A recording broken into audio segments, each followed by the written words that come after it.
Live from the 215, Wrestle Cave presents Trap. We are live from the Trap. I am Ace Porter here with my guy, Yeah, Cochise. What's Cochise. good? Yeah, AP. AKA Chisiano. Chisiano, Ace Porter, aka Young Geechee Liberace. You know what I'm saying? Here we go, finito, You know you what I mean? know. You know what I'm saying? So, Yeah. we gonna get into the shit and Been a giggles and little all minute that. too. Been a little Yeah. minute. So Well, you wanna get in this R. Kelly shit one time, man? Like, how you feeling about? Let's get the serious shit out the way. How you feeling about this R. Kelly shit, man? I want to actually hear your take on it more, and I'll chime in. Because you have daughters, 3 beautiful daughters. right? So as a father,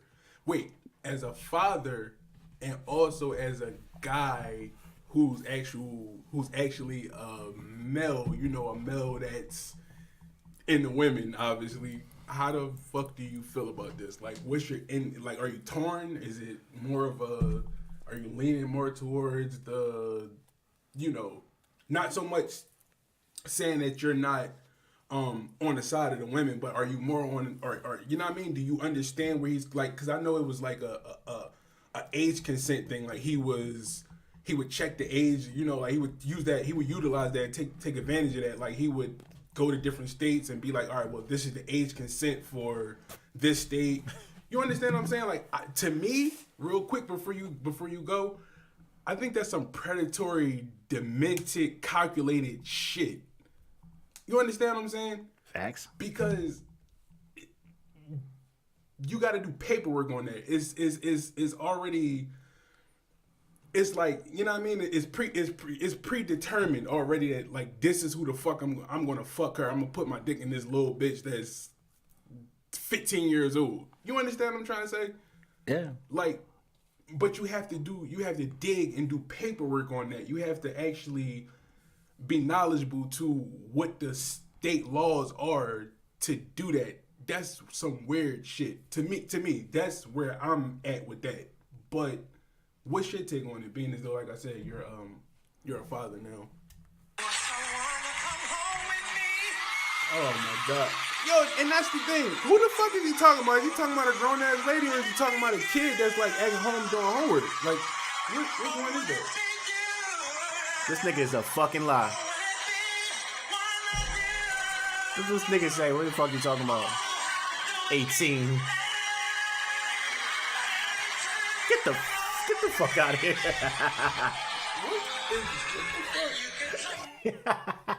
That nigga said, you can be the mommy, I can be the daddy. But that's what I'm saying. Like, is he talking about a grown ass woman? Talking about a little ass Or kid. is he talking about a girl that's at home watching Powerpuff Girls at that time? Like, what the fuck is he doing? He talking about a little ass kid. He making little ass girls lie about their age. Like, if you 14, 15, he's telling them to say they 18.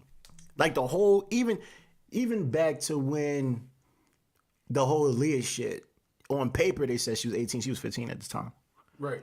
See what I'm saying? So it was pre-calculated, like, you know what I'm saying? Like, yeah. But let's bring it all the way back to, so supposedly he was molested by, a man and a woman, the woman being his, sister. Mm-hmm. I don't know who the actual man was in his family, but he has issues because deep-rooted issues, bro. Yeah, like to be a rapist, to take some shit from somebody, you gotta be a certain type of person to do that shit. Right. To purposely like be turned on by someone that didn't even reach puberty yet. It's kind of like, you know what I'm saying? You will have a sickness. Yeah.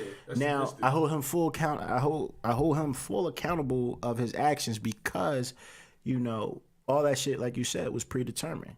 Right. He was targeting these young girls and basically getting them to do whatever the fuck he wanted to do. Right. I feel like anybody around him needs to be, held accountable as well because the motherfucker can't even read or write. Right. So, these are people that's doing this shit for him. They booking the hotel rooms for him. They getting the rentals. They putting out the money. They flying these young motherfuckers out to wherever he's at. It was also rumored that he was sending a lot of these motherfuckers out to a lot of these guys out to malls. Go like fishing and bring these girls back, right? Yeah, playgrounds. The playground, yo, malls. That's nuts. Like, yeah. Walmart, McDonald's, like all that shit. Yeah, Like, I heard it's like a rock and roll McDonald's or something yeah, like that over in Chicago or something like that. yo, Yeah. he's out of pocket, and even the industry. I feel like the industry is out of pocket because he's putting out hit records, so they just what I'm saying, just swept that shit under the rug. And I feel like You know what's crazy? It's crazy you said that because I was listening to, and I'm not gonna lie, this album trash as shit. I was listening to the Solution, Beanie Siegel album, that came out after the Becoming, and his first song on there is with R. Kelly. So that's the thing. Do you hold niggas like Cassidy accountable shit too? Like, like you understand? Like it's listen, hold up. No, not Cass, because Cass was doing what he was supposed to do. He was. You know But what if I'm that's saying? the case, you might as well say that for everybody that he No, did a song with. no, because fucking Jay-Z knew the situation because of Dame. Dame was dating Aaliyah. Aaliyah couldn't even talk about the shit. You know what I'm saying? Yeah. Dame knew about that shit. He told Jay about the shit. You know what I'm saying? And Jay chose to work with him anyway. work with him, yeah. And that was like the beginning of like when Dame started to look at him just a little slightly different. You know what I'm Absolutely. saying? So, Dame been feeling the type of way about that, but Dame didn't comment on him because I guess nothing happened. So I kind of hold Dame accountable as well because you should have spoke out regardless, even He even said, in her passing. excuse me. He said that he said he didn't have anything to do with the best of both worlds. He said his name's not nowhere to be found on that. But that nigga was in the Fiesta video. He was in Fiesta. So I'm not really trying to hear that, bro. Like That song crazy. If you go That keep, if song you hot, go keep though. I it, can't even hold you. But I had to delete R. Kelly music off my phone. everything. Yeah, everything. That's where I'm torn. I'm not torn because you know why? When you watch the documentary, all these songs is about little 14, 15-year-olds. You know what I'm saying? And that's what. But see, that's what creeped me out because it's like I actually. So I'm good. I done fucked off of Seems Like You're Ready a few times. So, but it's like I mean, everybody done fucked up R. Kelly music. It's gonna hurt me not to play. Your body's calling me. You remind me of my Jeep, even though now I think about you remind me of my car. the car that the car that he's reminding me of is like the shit for like the little remote control Jones for like the little young Right. You know what I'm saying? That's the cars that he fucking remind me of. Like at this point, I can't even listen to his music the same because it's just like I'm getting to like even when you hear his motherfucker talking, I'm like listen to this nigga, man. Cheap lipstick. She would taste the coffee to make sure it was sweet enough.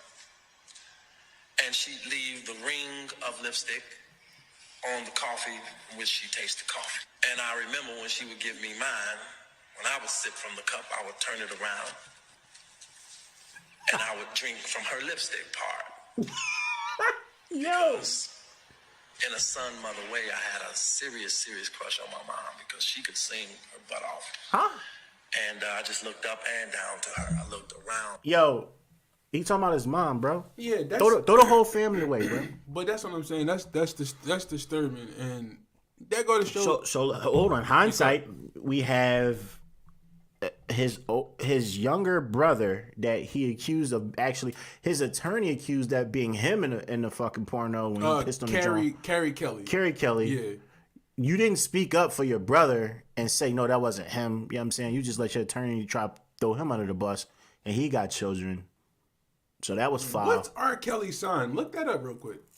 Yeah, we definitely need to figure that out. Hold on, Yeah, but pause on look that before I lose my train of thought. go ahead, I'm sorry. So then you got Carrie's been touched. You know what I'm saying, by the older sister. I'm guessing R. Kelly is the same thing with R. Kelly because he, you know what I'm saying, he just dropped the video confessing that shit. Then you have the older brother. He's fucking retarded. He's in jail. We don't know why the fuck he in jail in the documentary. And he agreeing with everything. Well, I like older women. So what's the problem with him liking younger women? His whole family just got football numbers. Yeah, it's Like, weird. Then he like, yo, he should have took all he had to Shawshank do. Redemption. All his brother had to do was say he had nothing to do with it. He was gonna give him 100,000. You could have been rich, nigga. I just made damn near 65 grand last year. For sure. Independently, fucking 100,000 ain't rich, my nigga. That's not rich at What the all. fuck you talking about? Maybe to you getting fucking 8 cents an hour, you Right. fucking upstate somewhere, Right. dumbass dickhead. Right. You know what I'm saying? Yeah, like, just throw the whole fucking family away. Were you looking for it? So I gotta I am. check this shit out. I'm looking it up as we speak. Actually, 1 second. Hold on.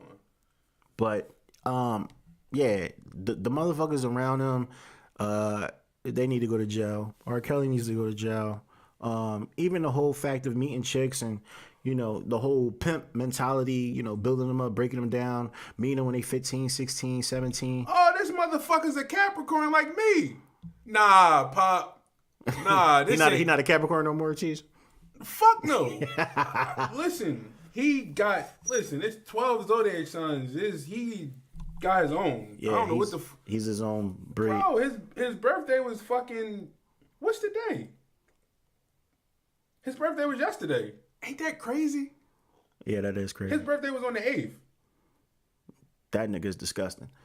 All I know is the whole sex cult shit is crazy too. Like the whole he's a fucking Capricorn. He making us look nuts. Locking motherfuckers in a room with a bucket, stopping them from eating, and they have to call him daddy. They can only interact with each other when they fucking. If they not fucking, and everybody else has got to be quiet, got to be mute. He got these bitches brainwashed, man, and it's sad. Like, but on the flip side though, these fucking parents, man, like, because your original question was how I feel about being a parent and all that. Yeah, my fucking daughter's not gonna be at no R. Kelly show, let alone getting called on stage or in the back or anything like that. I'm not having none of that shit. I don't give a fuck what she talking about. You know what I'm saying, or what any of my daughters is talking about. All right, let's say this, right? Let's excuse me. Let's take R. Kelly out of the let's take him out of the equation for right now, right? Because by the time your daughters get older, he's going to be fucking old and decrepit. Let's call that what it is. He was in his 40s, his 50s now, whatever, in his 50s, I guess. Yeah. So let's take him out of the equation. Let's say 15, 16 years from now, because you just had the girls. So 16 years from now, that'll be 16.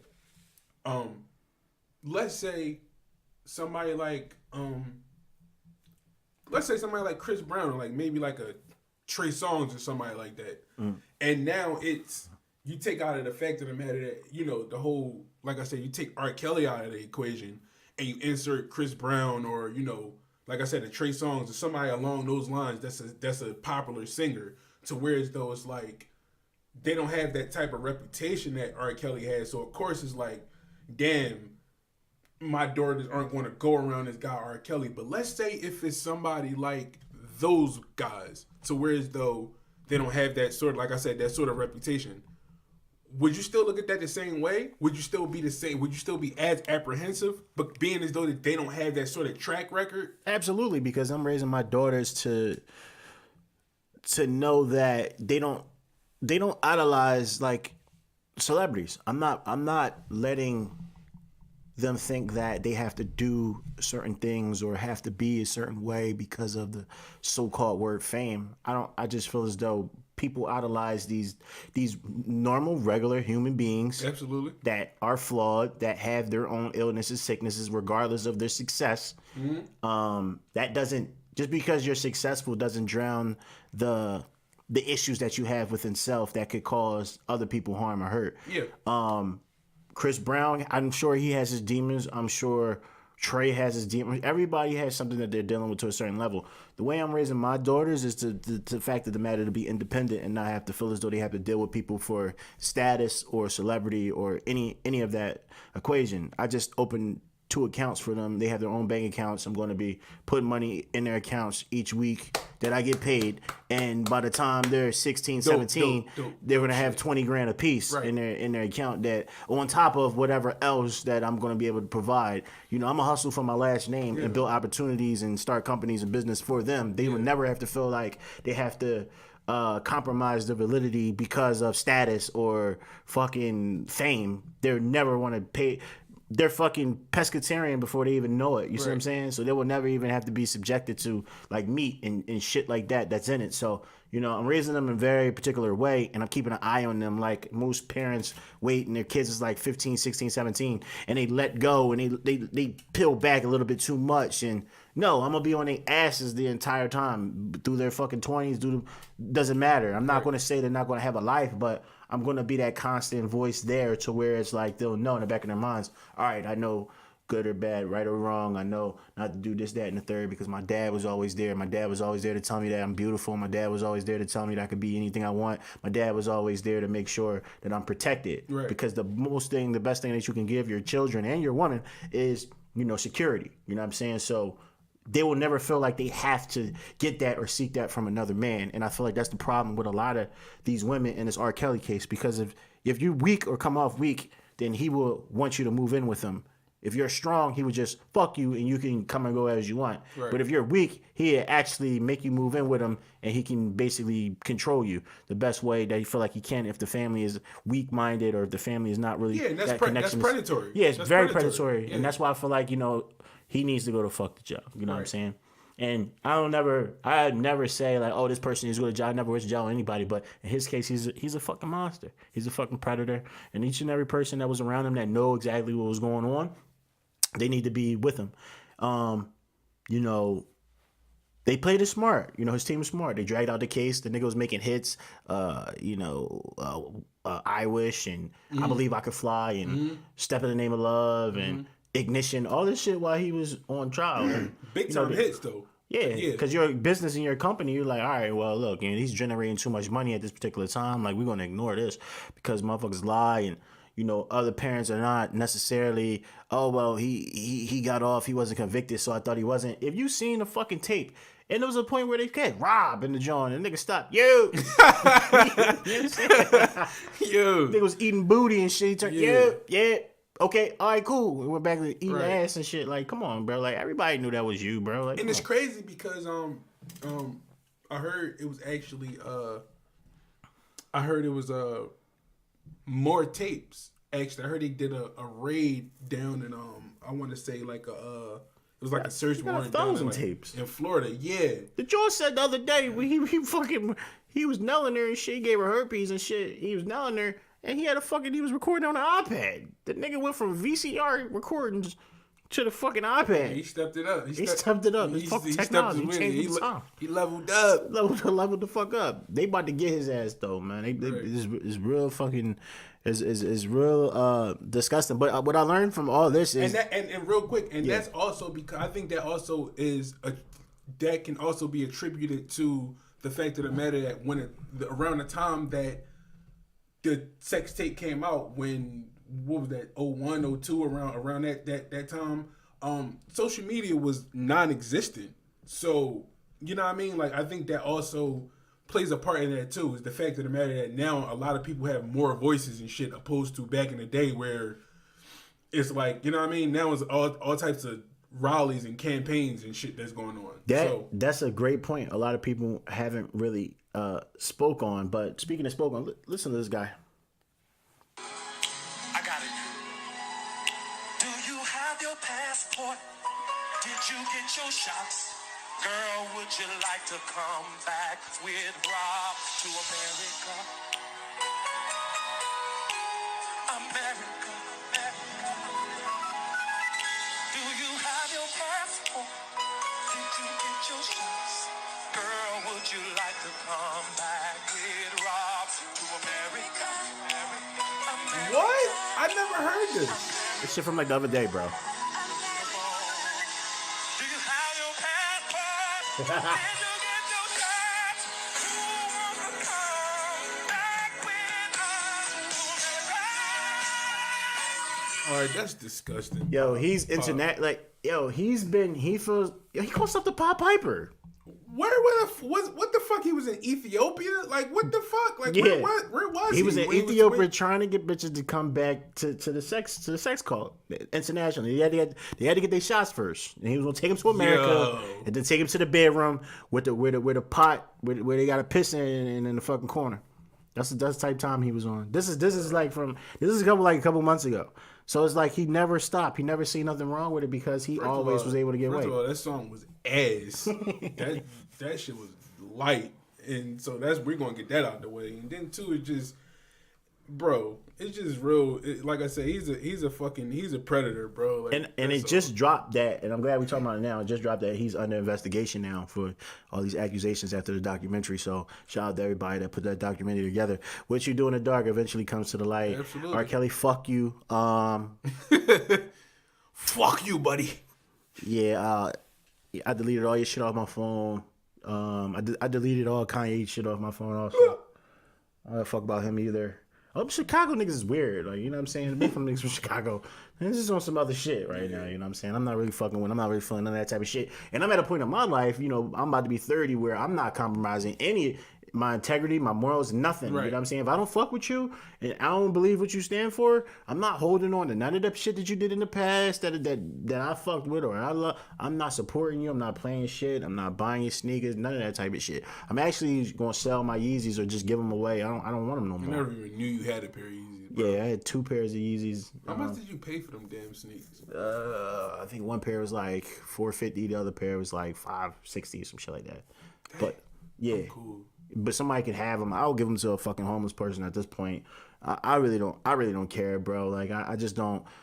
I don't understand. Like we in a day and age, like you said, where it's like more information is more things. Everything is right then and there. Everything's more vocal. Everything's more hands-on. Yeah, you can see what's going on, and then we're grown. We're grown. Like we understand what's going on. Like. You know, so now I was a kid when that shit was going on with R. Kelly, so I didn't really know what was going on. Like, so I'm just vibing, listening to music. I'm programmed, like we're programmed, listening to the shit. Right. And that was that, you know what I'm saying? But that was him on the actual tape, you know what I'm saying? And absolutely, you know, he got out of that shit, and you would think that he would tighten up, and he did tighten up. They said, Jigga, Kelly, not guilty. Dun, dun, dun, dun, dun. But it's crazy, though, because you're right. Hove made music. A lot of music with that nigga after that. That's the crazy part. A lot of music. Yeah, so, and you should take accountability. Like, listen, I was wrong. You know what I'm saying? Fuck it. You know what I'm saying? Kelly, nah, but Hove ain't gonna say shit. Hove not gonna say nothing. That's you know what I'm saying? But Hove not gonna say shit. But Dame gotta stop playing like he wasn't in the fucking Fiesta video with the armadillo. He gonna stop playing with the bucket doing the fucking dance and shit. We gonna stop playing. Fiesta, right. You know what I'm saying? He was in the mix. Fucking Omarion and them niggas. They got a Millennium Tour coming out, and he said some shit about it, like, you know, after this tour, you know what I mean, I'm gonna retire the songs that he wrote. You know, he wrote like all B2K shit. I never knew that. Yeah, like bump, bump, bump. And, he wrote that? Yeah, he wrote that shit. He wrote a lot of this shit. So he was like, I know the fans would be disappointed if I perform it, if we don't perform this. But after this show, like, you know, we gonna retire it. But if they but that's weird though. You mean after one show or after the tour? And after the tour? I was about to say, no way that they could fucking go and do it one time and then go to another state and not do bump on bump. Like, that's a hit. I understand he in a fucked up position. Like, I seen comments, people was like, well, of course you want to perform it. So how you gonna perform it if you're not fucking with him? You gotta understand, like, the fucking tickets was sold based off the records that, you know what I'm saying, was written by fucking R. Kelly. Turn around, you know what I'm saying? Let me see that sexy body go bump, bump, bump. I never knew R. Kelly wrote that shit, bro. He wrote a lot of That's nuts. Wrote a lot of their records. That's crazy. Yeah, I never knew that. Shit, R. Kelly wrote shit for High Five. See what I'm not gonna do? I'm not gonna not listen to like High Five records that he did. I'm not gonna not. You mean like Kissing Game and shit? Yeah, I'm gonna still listen to He wrote that? I don't know he didn't write that. He wrote like the second album. Like See, I wasn't big on credits back then. Like now I am, you know what I mean? As so I'm not gonna do that. But with anything with him, like his shit, like I'm good. I'm not listening to it like at all, because when you write music for certain people, you know, you're tapping into that person's lifestyle, kind of like. So it's not really about. I don't think he wrote those songs about young bitches, you know what I'm saying, or little girls, you know what I'm saying. You talking about the songs he did for others? As far as like in the early 90s, we talking about like early 90 type shit. You know what I'm saying? When he was Honey Love and shit like that? Honey Love was, I think, about a young John. You know what I'm saying? But this was before like Honey Love and all that shit. This is when he was like, you think Honey Love is like AKA for piss? Honestly. That's a good point, right? Gee said, "Give me that honey love." Wasn't that what fucking what was that? That was on what hood movie was that on? What's this?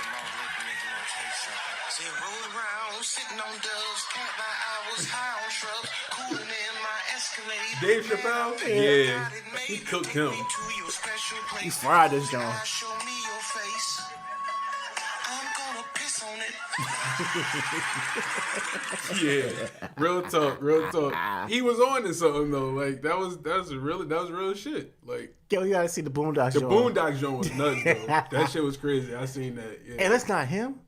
Hey, yeah, it's our kids, Rob Kelly. Yeah, are you on my social? Oh, okay, it's 195235545.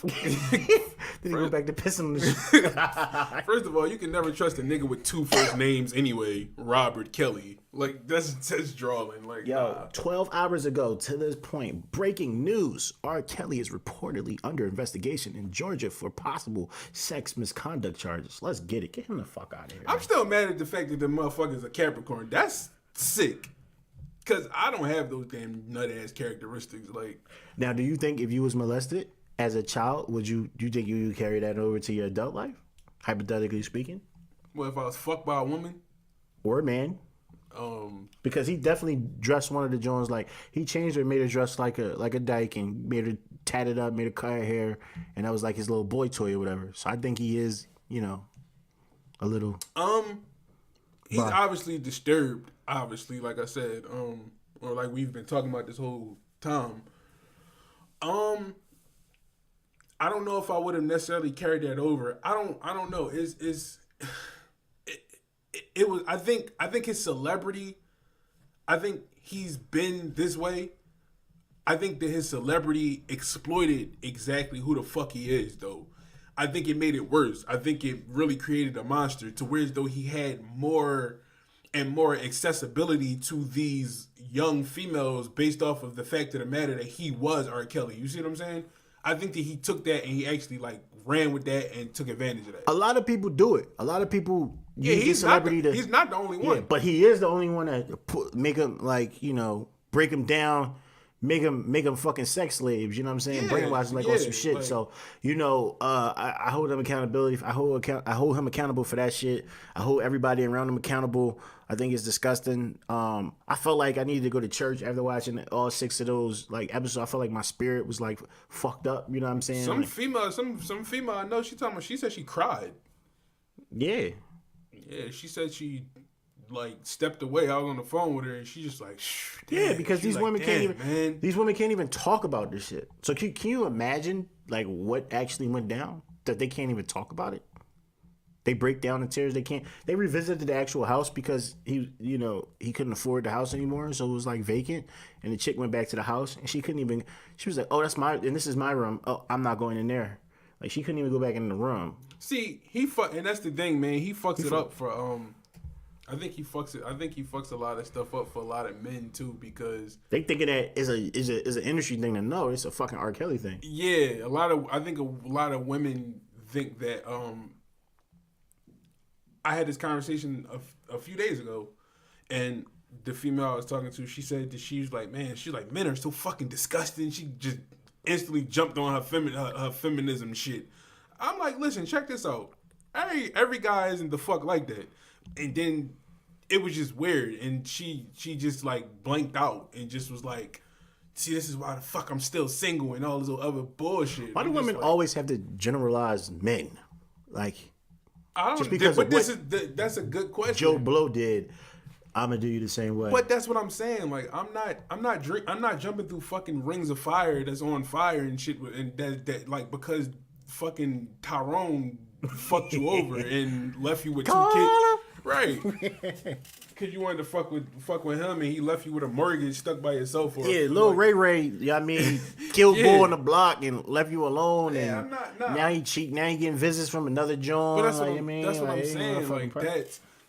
Imagine what the fuck those females, those girls who were traumatized by him, what they're gonna put these other guys through. Well, not even just that. They're probably Imagine. not even gonna. He ruined so many lives. They're probably never even going to really have like a regular normal life. Like think of the They chick. still want one dick. But think of the Let's chick. call it what the fuck it but is. think of the chick that got pissed on when she was a child, and her family was so embarrassed that they said it wasn't her. She knows she got pissed on. I already brought her For $2. I already brought her a PT Cruiser too. That's back when Bling Bling was out. Bling Bling, all that shit like them PT Cruisers was like hit.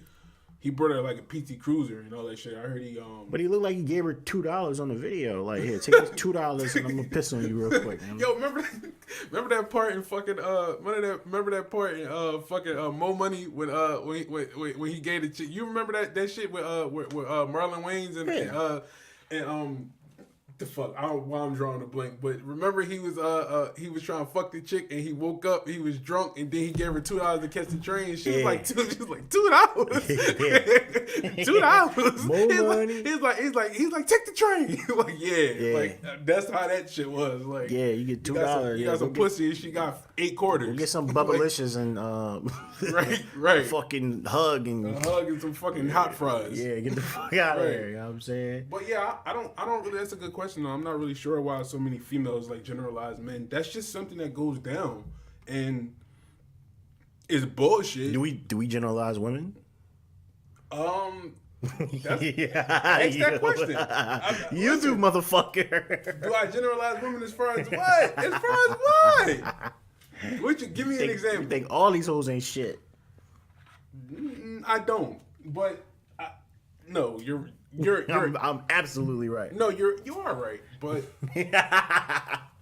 double standard? Is it a double standard with what? No, that's double standard. With what? You talking about as far as like you saying you don't understand why women generalize men, but you generalize women. Why do you generalize women?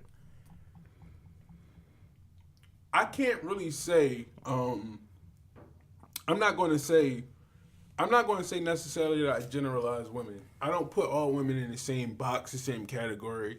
I feel as though that there are the vast majority of women. I think that the ratio is higher. I think that the ratio is like fucking 10 to fucking 1 when it comes to women that are pieces of shit and that actually really, that really aren't about shit, opposed to the women that are. Because I told you before, I feel as though, and me and you had these conversations at length, it's in women's nature to fuck men over and to actually, and I think that's another outrage. Because to be honest with you, imagine if that. I don't think it's in women's nature to fuck people over. Honestly, I do. I feel as though that is for men. I feel as though that I think that it's in a woman's nature to fuck men over as far as seducing them. That's what I'm trying. You understand what I'm trying to say like that? Like as far as female manipulation, you don't. So you don't believe in that. I need a little bit more context of what you're saying. And what do you mean though? When you said as far as manipulation and fucking men over, like as far as getting what they can get out of a man without really giving up much. That's what I'm saying. That's female manipulation. 101. I feel like it's brackets. I feel like you got hoes, whores, you got bitches, then you got women. I feel like. And what's the common denominator? They all got pussy. But it's certain. I feel like it's real women out here. I feel like it's hoes out here, and I feel like it's bitches out here. The hoes is out here that's out here trying to get free meals, that are manipulating, are trying to get as much as they can when they don't see any future in this. They don't, care. You know what I'm saying? They just want to hop on the next meal ticket. They want to, basically that's what they want to do. It's all about getting their ass shots, staying sexy to get on the next nigga with the bread. You know what I'm saying? That's going to get the most out of that. And then if they don't fuck well, they're going to move on to the next nigga. You know what I'm saying? It's definitely bitches out there like that. Then there's bitches. You got the bitches that are scorned, the bitches that, don't want to see nobody happy. You know what I'm saying? The bitches that hate the world, that generalize every man for whatever the fuck they went through. And that can range from early 20s to 40s and 50s. You know what I'm saying? But then you have women, the women that are supportive, the women that are strong women, the women that are independent, that do handle their shit, are great mothers at the same time. So I feel as though there are brackets. It's like me personally, you know what I'm saying? Because I experience women on all those different levels. It's brackets, but the common denominator to that, let's take the fact of the matter that they all have a vagina out of the equation. Okay, well, it's bitch ass niggas. It's Wait. thorough niggas. Hold up, nigga. Okay. Hold up. I ain't done. I ain't go done. both ways. Listen. The reason why I'm saying that is because you take the fact of the matter that, like I said, excuse me, the fact that they have a vagina out of the equation, right? Now, regardless of the brackets that you put all women in, me and you talked about this before. None of these women, even like you said, I guess the top of the food chain is the woman. Then it's like you said, it was it trickled down. It was the bitches, hoes, sluts, so on and so forth. The common denominator is if you ain't, excuse me, let me take, I want to say this correctly. If you aren't doing anything for these women, it doesn't matter. They not, that's dead. Like, they're only, most women are only going to be loyal to the guy, and you'll see, because there's a difference between loyalness and faithfulness, but they're going to stick around and only portray themselves as women, like you said, they're supportive, so on and so forth. But if you aren't doing anything for them, if they're not benefiting in some sort of fashion, some type of shape, form, or fashion, then you think they're going to be that fucking supportive? I don't think that's a woman thing. I feel like that's a human thing. I feel like it goes for men as well. I feel as though you're not gonna. We can fuck with a female and she don't gotta necessarily support us. You're not gonna. We're not looking for any of that. You're not going to do everything under the sun for a chick and she not bring nothing to the table. You're going to eventually find someone that's on the same level as you. You're not going to take this joint out all the time and her not bring nothing to the table. Rather that's financially, rather is that straight, making sure the crib is situated, making sure the kids is cool, making sure that your day is as easy as it is for you to be. You're not going to continue to do that for someone that doesn't do shit. Shit. That's also dependent on what your agenda is with that female, though. It's the same thing with a female, though. Her agenda might be, listen, this person, we just got good sexual chemistry. I'm going to hit them up. You know what I mean? Or I feel comfortable fucking this dude because that's the person I've been fucking, regardless of what particular happened. I don't want to add an extra body, so I'm going to continue fucking him until I find whatever I'm looking for. It could be the same thing with a nigga. I don't want to just fuck shorty over here because I don't really know shorty like that. She trying to give me the pussy a little bit too quick. She might try to line me. I don't really know. I'm going to hit who I want to hit, who I feel comfortable with until I find exactly who I want. And then next thing you know, you find that person that you want to be with. You start doing shit that you normally don't do for this chick over here or this other person over here because she might show different qualities. It's the same thing. I feel like it's the same thing. Me personally. I mean, I guess it does. I guess that if you want to put it that way, yeah. I mean, I guess, but yeah. I mean, I guess that at that point it depends. It comes down to compatibility. Like I said, it depends on what you're looking for. When I first meet females, I'm not thinking a fucking a damn white picket fence, a big ass house on the hill, 3 cars, a fucking 3-car garage, 40 acres and a fucking mule. I'm not thinking that far down the line. Like, that's not what it is. Yeah, and there's females out there that's like that too. They make moves and they want to make moments and memories day by day. Like, they don't really want some shit. Sometimes, but honestly, men and women date completely differently. Like, females, that's why females ask a nigga what his credit score is from the rip on the first fucking date, what's his name, where he might live at, what he do for a living, all this other shit. I don't be asking females. It's niggas out here that fucking are Johnny Cochran that asks a fucking 1,000 particular questions. I don't get me wrong. I ask questions too. I don't just get on dates and just be this bland ass guy. I know that. I ask questions, but nevertheless, that's not in my I can go on the first date and not ever ask a female where the fuck she works at. I don't care. You understand what I'm saying? Exactly. I don't need shit from her.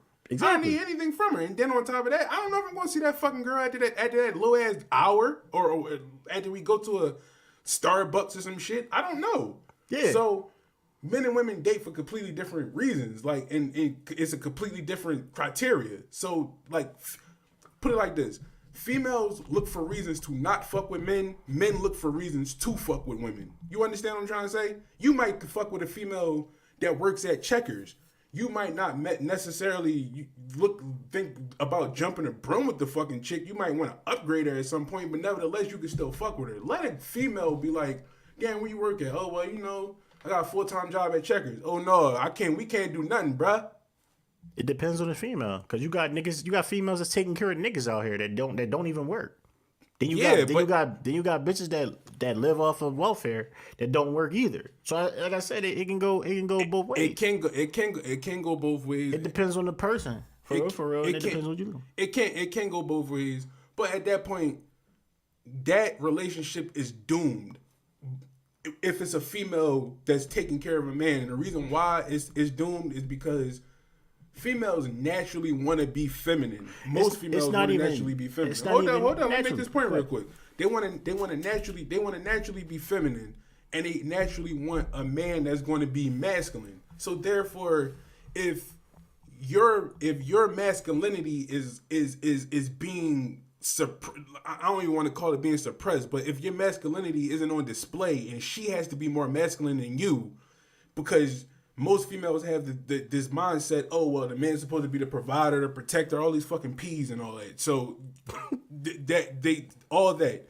So, with that being said, if she's doing the role which she's already been incorporated into her mind from a young child, if she's doing that, if it's opposite, that relationship is already doomed. You understand what I'm saying? So it don't matter if the fucking female is out here taking care of a man. That's only gonna last but for so long, because she's gonna get upset or she's gonna get agitated or fed up, and then she's gonna go trickle off and go want to fuck with a dude who's better than this guy. You understand what I'm trying to say? It's a resources thing. I mean, once again, I understand what you're saying, but it goes both ways. I don't think it's just a female thing. I think females are brought up to, want to have that big day, want to get married, want to have that security. That's just how they raised by society, by the culture. So let me ask you this real quick: are you opposed to a woman getting down on one knee and proposing to you? I'm definitely opposed to that. You opposed to that? Yeah. Shit, nigga, I ain't gonna hold you, Pop. I know me personally. I don't want nobody. I don't want no chicks bending over backwards for me. Like I like a chick with a backbone. If you gonna get down on one knee on me, then I'm gonna treat you like shit. That means that she fucking values you. She see the value in you. Just because she can see the value in you without getting down on one knee. I disagree. She can, but yeah, you only saying that because, from like I said, it goes back to social programming of what the fuck we were taught from such a young age. It's not even about social programming. It's about the simple fact is, why do a woman have to see value in you? Why do they have to get down on one knee to see value? Nigga, because you doing every fucking thing. They don't they expect you to do every damn thing in the first place? I don't think every woman expects you to do everything. It's a lot of independent women. The vast women majority, but I want to say about 70% of this shit. I think it could be 50-50 at this point. There's no 50-50. You got so many women fighting for equality and stand on their own too nowadays that I can't rock with that. There's no equality in this world. Let's get that the fuck out the way. I get that, but that don't stop people from trying to fight for equality. They don't stop women for standing up for their rights and trying to get equal pay. They don't stop women from equal pay. Shit, I told you. Listen, I told you. Fucking, I deal with somebody who makes $30 an hour. Equal pay, nigga. What the fuck? Ain't no damn equal pay. They making more. You ever seen that episode of Martin where Martin started bugging the fuck out because he found out that Gina was making more money than him? And he looked fucking crazy. But that's what I'm saying. That's what I'm saying. Like shit like shit like that. You need to be niggas need to stop acting like fucking females. That's the number one problem in today's world. Niggas got to go back to being men. Niggas gotta understand what's being a man though. Being a man? There's no having. Listen, there's no universal definition of being a man. That's subjective. That's subjective based off of who you're asking, because everybody has a different perspective on it. I get that. But so what the fuck is really being a man at the end of the day? My thing is being fucking comfortable, being comfortable. And finding comfortability in uncomfortable situations, handling your motherfucking business at the end of the day. That's what's being a man. Making sure that your family's straight, whether if your children, your mom, whoever, You don't go out. You go out here and grind every day for yours. Oh yeah, absolutely. And that's being a fucking man. Not Right. a nigga sitting back on the That's couch and letting a woman, take care of him. That's not being a man. So that's the thing. Why is it cool for a man to do that for a female though? You said, why is it cool? Why is that cool? As a man, I feel as though that you are a provider.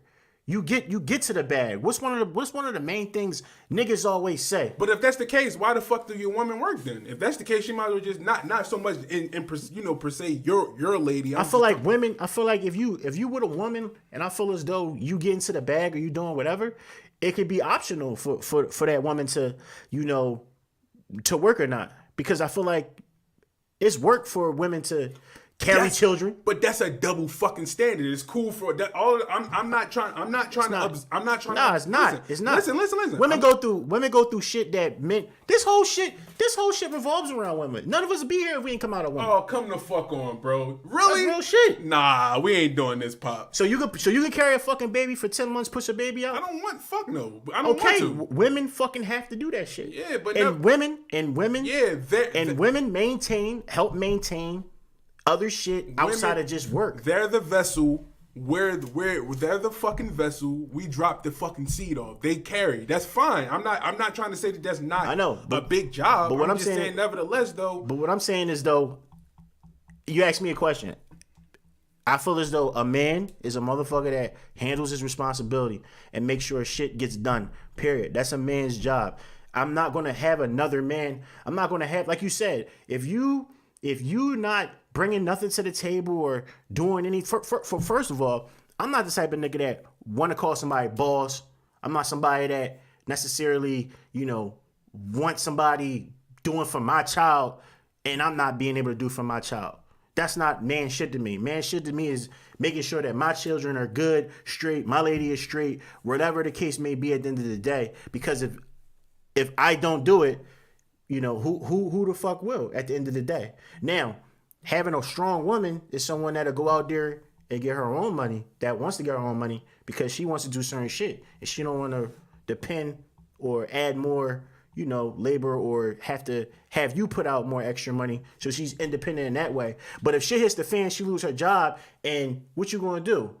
What you not gonna make sure shit is handled because you can get your own money as well. Like, I never said that. No, I'm just saying, like, but yeah, me personally, I never said that. I totally understand where you're coming from with that. I'm just saying, nevertheless, who helps the help when the help needs help?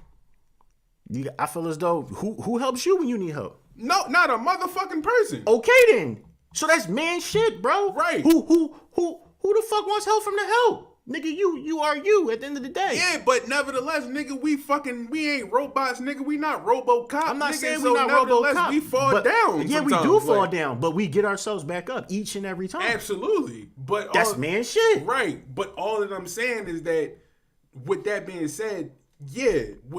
And women fall down and go through this shit. Yeah, for sure. Everybody do. That's a human thing. It's not a man thing. It's not a woman thing. Like, that's what I'm saying. I speak from like a human standpoint. I'm not speaking from, a man should just do this or a woman should just do that. Everybody has their own opinion. Everything in this world is so subjective. It is subjective. Saying? Everything is so subjective. So that's why I was asking you what's your definition of what a man is, because like your definition could be completely different from mine, and so on and so forth. My definition is someone that handles business. My definition is of a man is the rock in the family that makes sure everybody is straight. They hustle for their last name. Period. That's my definition of what a man is. He's a provider, and you can be a provider and still go through your hardships and not be able to provide all the time and have to figure it out and need a little bit of help. I'm not saying that you have to be this mythical god that, I'm paying for everything all the time. I don't go through whatever I go through. We're all human. We go through the shit we go through. But at the end of the day, it's your responsibility. I feel as though it's your responsibility to make sure your child eats just as much as it's the responsibility of a woman to make sure their child eat, rather if they're taking care of them or financially, or they're actually doing the cooking or whatever. I feel as though it's, at the end of the day, our job as a people, as a person, or as a human being is to go through what we go through, but make sure that our children, that next generation, doesn't necessarily have to go through what we go through. Don't have to necessarily hustle like we had to hustle, or play this corner how we play this corner, or we're setting ourselves up for our life. Our purpose is to make sure our children's children are straight, however that may be. Rather if it's 50-50 situation, a partnership, rather if it's more so on you, rather if it's more so on the woman. That's what it should be about. That's the number one goal it should be about. Making sure that you live your life and you find simplicity, or you find or do whatever it makes you happy, but at the same time, make sure that your shit is straight and taken care of. You're not a man to me if you bring a child in this world and don't fucking support the child. You're not a fucking man. Yeah, that's to me. drawing, for sure. You're not a man to me at all. That's not man shit. That's for sure. You're not a man to me if nutty. you're not a man to me if you fucking want to get in relationships and you don't want to do anything. You want to just sit back and do nothing and have her do whatever. And to your point, that's when she's going to eventually find somebody else that's doing more or doing something else, because it's just like, what do? You know what I mean? What are you doing? You know what I'm saying? Other than just doing nothing. Nobody wants nobody that's not doing shit or bringing nothing to the table. Right. And if they are, then they have low self-esteem and they have fucking problems with themselves, and they feel as though they can't find that person to help them or be on their same level. But so if that's the case, then what's the use in building? What's the use in elevating a motherfucker if, like, building a person up? You can build a person up, but if a person doesn't want to be built, like you said, you could drag a motherfucker to the river. You can't make them swim. Yeah, I understand. Absolutely. So that's my point. So if you try to build somebody up and they want to be built up, guess what? They'll be built up. If you want to excel and go to the next level and you want that, guess what? You'll fucking go to the next level. Anything that you want in this world, Chiefs, what do? You go get. Period. Listen, you ain't nigga. And You ain't said nothing slick to a can of oil. I just was saying, like, I'm trying to shake your hand. And it's this nigga, like, for real, this nigga deep in the conversation and shit. I didn't know what the fuck you was doing. So I'm not pointing at you. I thought you was pointing at me with. I'm not. You don't point at no man. Like, I thought you pointed at me with your hand. Like, you don't point at a nigga, like, unless you want to throw hands. Like, what the fuck? You know, that's man shit. Right. You know what I'm saying? I didn't know what was going you know what I'm saying? on. But go ahead. No. But I'm just saying, like, if you want some shit, like, guess what? It can happen. Yeah. We quit our jobs years ago. If you want some shit, it can happen. Yeah, for sure. Whatever it is, if you really, really want it, you really, really go after it, it can happen. If you don't want it, guess what? You're going to be stagnant, and that's what it is. That's exactly where you want to be. And I don't like niggas like that. Like, you know what I'm saying? I don't like niggas that are not hungry, that are just complacent because, I don't got to do shit. I'm on Section 8. Or I don't got to do shit because my bitch got more money than me. Or I don't got to do shit because my mom take care of me. Like, you're not a man, bro. Not by society, by the fact that the matter is, motherfuckers around you are moving and shaking. Motherfucker, you should be inspired by the niggas around you, the shit that you're doing. I totally agree with that. Yeah, you're not a man because of society. You're a man because you want shit out of life. Like you got one life to live. God forbid we got life on the other side, but we got one life to live. In this humanly form. It's humanly form. So why we not? Who gonna help you see the world? Like who gonna pay for you to travel? Like certain shit that needs to be done for you to be able to, you know what I'm saying? Nobody gonna give a black man shit, let alone anybody. Mm-hmm.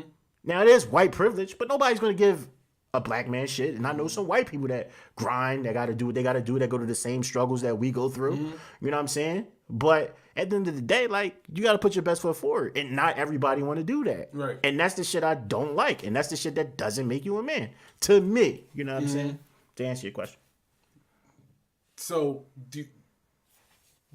do you feel as though that's them not being a man all the way around the board, or do you feel as though that if they change, because I feel as though being a man is a mindset first and foremost. Yeah, absolutely. I don't really think that it's more. I don't really think it's the action thing. I think it's a mindset. Well, before any action, you have to put thought into, what you want to do. Like, it's 4:00, it's 4:30 in the morning. I hear my daughter crying upstairs. Like, I'm trying to put my kids to sleep so I can come down here and do what I got to do. It's like you have to think. I thought, like, all right, well, cool, they're gonna come back at a certain time. I'm gonna put them to sleep. I'm gonna go ahead and do this podcast. About to get this shit lit. Right. Go down here and do it. Like, anybody that's just moving just to move, that's not thinking, then they're not men. They're fucking children. Like, they're kids. You know what I'm saying? So you it's obviously a mindset, but I feel like, once again, it's like, what do you learn? I feel like we came up under the aspect of, nigga, fuck these bitches, get money. Like, hit as many bitches as you want. Da, da, da, da, da, blah, blah, blah, blah. That's what we're accustomed to. Then we get older and we start seeing shit for ourselves. We start doing our own research. It's not really what you say or whatever. It's like, all right, what I research. Don't just listen to what I say. You know what I'm saying? Let me do my own research about it. Or don't just listen to us. Go look up the R. Kelly shit on your own. Like, come up with your own, thoughts. Your own hypothesis. Right. You know what I'm saying? That's just like breaking your fall to me. That's just like you don't think about breaking your fall. It's just subconsciously you pick up certain traits and you do certain things because of the upbringing that you have. I came up in an upbringing where my grandpa was a provider, but my grandma was a provider as well. Right. My grandpa had tried to start his own business and that shit didn't work. My grandma held it down for a couple years. When my grandma retired, he held it down. It was vice versa type of thing. Right. So that's how I kind of like feel like with my relationship. You know what I'm saying? That's what it is, and from experience, that's what happened. There's been times when I didn't have bread like that. She was doing what she needed to do. There's been times where she was fucked up, and I held it down. You know what I'm saying? I feel like a relationship can be a partnership. You know what I'm saying? Period. You know what I mean? Now every relationship ain't like that. You know what I mean? But in my case, that's just what it is. You know what I'm saying? Because that's what my upbringing was. You know what I mean? So I can't say the same for somebody that grew up in a household that only had their mom, or their mom wasn't there and their dad was locked up, or their dad was dead or whatever, and they felt as though they had to go to the streets to find love because their mom was always working. And I can't relate to that type shit. You know what I'm saying? So like you said, it's subjective. Like, but you and I was raised by our grandparents or grandma. Like, you know what I'm saying? So, we come up with we just different type of niggas, like, because of the fact of the matter. I had to learn how to be a man on my fucking own. It was self-tutorials. Yeah, and like I said, my grandpa was always working, so he didn't really have time to teach me certain shit. You know what I'm saying? My dad was moving and shaking, so it was like he would drop gems on me, you know what I'm saying, here or there, but he wasn't necessarily there to, showcase all those particular things all the time. You know what I mean? There's been periods when, now we back, you know what I mean? But he always would give me certain gems. But if I'm more of a, show and prove type of person, show me type of thing, you know what I mean? It was always learn from my mistakes rather than, show me not to make the mistake. You know what I mean? Yeah. You know what I mean? Just learn from my mistakes and figure it out, like, type shit. You know what I'm saying? But now it's like, it's a difference now. I understand, like, okay, his life, and he basically went through the shit he went through to stop me from making those particular mistakes. You know what I'm saying? And he felt as though, like, he didn't want to be around for certain shit because he was embarrassed of how I might view him or whatever. You know what I'm saying? Which I feel as though when you're a child, you only care about stability, or not even stability. You care about just seeing them. You just care about them being around. The presence of them. Yeah, the presence of them. Right. Yeah, you know what I'm saying? And if they're not around, you miss them. You feel some type of way about it. Right. And I had to go through that. You know what I'm saying? When I'm with my mom, I'm not really with my mom. I'm with the babysitter because she's fucking in the clubs because they both had me when they were 17. They were fucking kids, and we all grew up together. So it was a different type of thing. My grandma was the one that sat me down like, nah, yo, this is how shit's supposed to be done. This is what it is, right. This is what it is, you know what I'm saying? So, shout out to grandma, you know what I mean? But yeah, for sure. Grandpa, you know what I'm saying? But nothing but love for the grandparents. Yeah, like, it's a different type of love with the grandparents, you know what I'm saying? And that from that era, that era is like that era, we don't have that now. A lot of these kids don't have that now. Right. So it's their my grandparents was super dumb fucking young. Yeah. You motherfuckers had grandparents in their 30s. Yeah. Which is nuts. Yeah. Like, so it's a wrap. So, I mean, I'm not going to say that didn't occur back in the day, too, because it's been, shit going on. Yeah. And it's crazy. Just certain morals that's just missing from today's society. Yeah, today's world. It's crazy. Yeah. So it's just that I think that, a lot of things have shifted and changed. Like the paradigm has shifted to where as though it's the type of knowledge that was passed down from our grandparents, the grandparents of today. It's like they're still fucking fishing in the dark trying to find who the fuck they are. You understand what I'm saying? To where it's like now it's not their fault. It's not, but it is. You can't let them the fuck out the hook. Oh, well, no, I'm not letting them off the hook. But it's like if your fucking mom had you and you was, or she had you and she was, 16 and you had a kid when you were 16 and she's in her 30s, early 40s, and she's still trying to live her childhood because she just didn't have one because she had you so young. I mean, but she made that fucking choice though. Definitely made that choice. So that's where I'm not as empathetic. No, I'm not empathetic at all. Fuck that. I'm not empathetic at all. I feel like you need to if you need to apply yourself some type of way and to grow, period, to just be the best you possibly can be, unless you plateau when you're like fucking 20. Right. You know what I'm saying? But most people plateau and they don't have that. A lot of people plateau. Plateau. They don't have that person to give them that knowledge or you know what I'm saying? That type of shit. Like to carry that on to the next generation. I was blessed to be able to do that. So my children is going to carry on that same type of ordeal. Right. And that's just really what it is. You know what I'm saying? Like the more and more I think about it, the more and more I look at these children and I'm looking at my face in the palm of my hand and I'm just like, oh shit. Like, and you know what's wild? I had this conversation yesterday about it correlates with what we're talking about how like a lot of people will have they'll have these upbringings, they'll have real, like a lot of people like let's say like R. Kelly or whomever else, a lot of these mass murderers, these rapists and shit, they'll actually get brought up in proper environments and atmospheres, like as far as like in the Christian community, the church, so on and so forth, the synagogue, all this other different shit, depending on the religion. So it's like I feel as though that you can teach and you can instill whatever the fuck you want to instill in your child.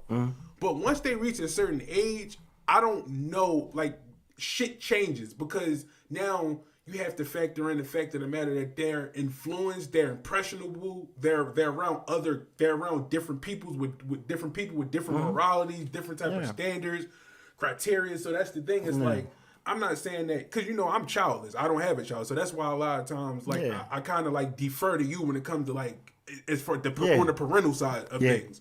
So, but I know that it's like I feel as though you can raise your child however the fuck you want to or however you see fit. But once they become, mid teenage years, late teenage years, early 20s and shit like that, that's really when that's really going to dictate who the fuck they are, like moving along. You know what I mean? Yeah, so for sure. Like, the thing about children that people don't understand is like, not only do children have what you quote unquote try to install in them, it's in their DNA, it's in their genes to have certain good traits about you and bad traits about you as well. Yeah.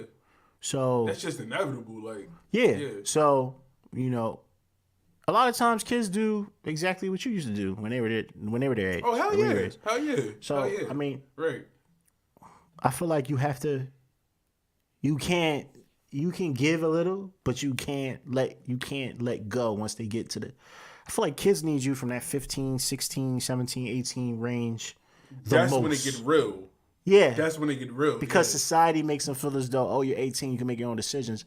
You're not grown until you go through some shit, lose some shit, and make it back. Make it back, yeah. That's when you're grown. You're not grown until you can do whatever you want to do throughout the day, have to work in the morning, and you're able to still make it to work on time and do whatever the fuck you need to do. You're not grown until you make sure you establish your credit and, handle your business, pay your bills on time, do what you need to do, still find time to have a personal life, whatever it goes back to our other show, accountability. Yeah, accountability. You know what I'm saying? So it's like, so that's what you need. That's what I'm not waiting to 15, 16, 17 to do it. I'm showing accountability as long as they can remember. From the Ripiano. From the rip. Yeah. Ripiano. Right. And walking that thin line of, you can come talk to me about whatever. You know what I'm saying? I want to be your best friend. But I don't have a problem not being your best friend. I don't have a problem you disliking me if this is the shit if this is what it is. And that's crazy you said that because that's the type of parent the fuck I want to be. I want to be fuck us being best friends. I want to be respected. We can be friends. Don't get me wrong. We can be. I can say you're my best friend, but don't get it fucked up. At the end of the day, I'm still your dad. Absolutely. I'm still your father. First and foremost. The day that my child gets old enough, I'm going to play Aretha Franklin's RESPECT. Respect. This is what the fuck I need. Yeah. Period. Period. It's no There's no alternatives, even with the R. Kelly shit. Well, mom, if I want to work with him and he can get me on, he talked to this bad and bird, he worked with this, that in person, and if you don't do this, I'm gonna do it anyway. Hold up, fam. Who the fuck are you talking to? Yeah, who you talking to? You know what I'm saying? Right. You're not gonna do shit that Right. I'm not signing off for. I don't give a fuck if you 18, whatever you think you grown. None of that type of shit. That shit's not gonna fly with me. The good my part, mom would have backhanded the fuck out yeah. of me if I said something. The weird good shit like part that. about my situation with my twins is they have each other, so they're not gonna That's the have beauty to of feel that. Right. like subjected to. Oh well, I need friends. Like isolation. Yeah. Yeah. No, so they're gonna get this shit together at the same time. You know what I mean? It sucks for me because every time I do something, I gotta do it twice in twos. So Right, even like if I right. want to buy her some ice cream, I gotta buy two people ice cream. Right. One's crying, and I have to lay one of them in my bed because they understand the difference between my king and the difference between their bed that they're laying in.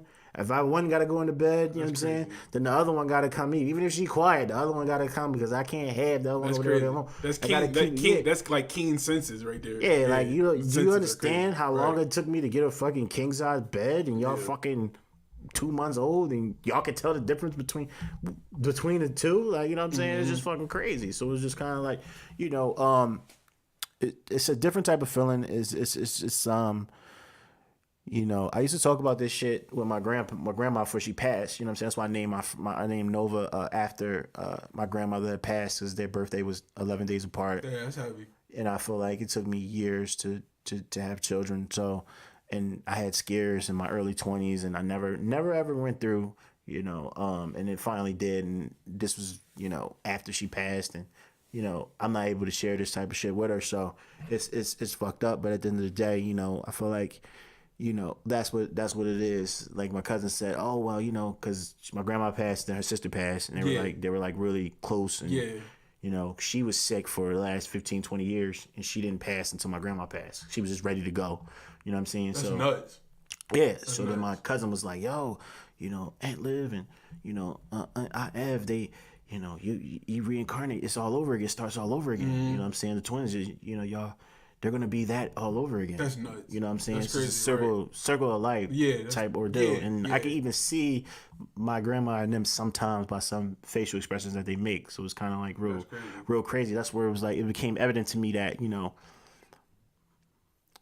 my grandparents started me with account early, you know what I'm saying? And they put money in there. And when I was old enough, I decided what I wanted to do. I can get a car or get a crib or whatever I wanted to do. I need to do the same thing with my children.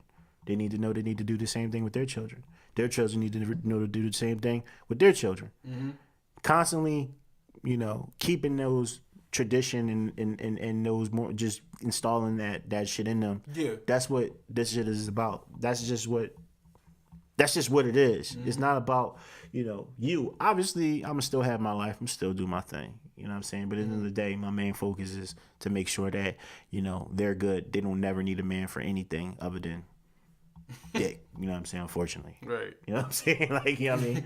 So, that's Can you even like fathom that thought like right now? Yeah, I like, can because I kind of like raised like my sister and my little sisters and shit like Okay. that, and they're of age. My little sister is pregnant; she's expecting a boy, so I finally get my little Like boy. now? Yeah, like now. Okay. You know what I'm saying? So I had to deal with her, and How old is she? she's just turned 21. She turned 20. Okay. So, and you know what I mean? So When?